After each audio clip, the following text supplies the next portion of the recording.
वर्षा दिने रुहंतु सतर्क नचेत होई पारंती विभिन्न रोगर शिकार। वर्षा दिन आसिले वर्षा पानी पड़ी चारिआड़ सबुज हेबा सह चाष काम भल भाबरे होई पारिथाय, किंतु अत्यधिक वर्षा हेबा परे किछि खालुआ जागारे पानी जमी रहुथिबारु सेथिरे विभिन्न प्रकारर रोग सृष्टि होइथाय।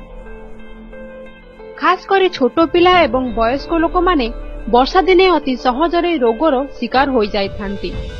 वर्षा दिने डायरिया, टाइफॉइड एवं ज्वर हेबा परे समस्या अति साधारण रे देखा जाइथाय। हेउथिबा एही समस्यारु निजकू एवं निज परिवार को दूरे रखिबा पई एही सब दिग प्रति ध्यान दियंतु। वर्षा दिने किछि लोक जानी जानी एवं किछि लोक न चाहि भी ओदा होइथांती, जहा द्वारा वर्षा पानी रे आसुथिबा जीवाणु शरीर रे रोग सृष्टि करिथाय। वर्षा दिने अधिक समय पर्यंत ओदा कपड़ा पिंधि रुहंतु नाही। जदि आपण ओदा होई जाउछंती तेबे तुरंत पिंधिथिबा कपड़ा बदलांतु। ओदा कपड़ा अधिक समय धरि पिंधि रहिबा द्वारा चर्म रोग हेबार आशंका रहिथाय।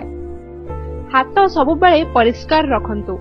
वर्षा दिने हाथ न धोई शरीरर अंग को स्पर्श करिबा द्वारा आखि, नाक एवं पाटी माध्यम रे जीवाणु शरीर को खूब सहजरे प्रवेश करि जाइथाय। वर्षा रे ओदा हेले तुरंत घर को जाई स्नान करंतु। स्नान करिबा द्वारा वर्षा पानी रे थिबा जीवाणु शरीर रे रही रोग सृष्टि करि पारि नथाय।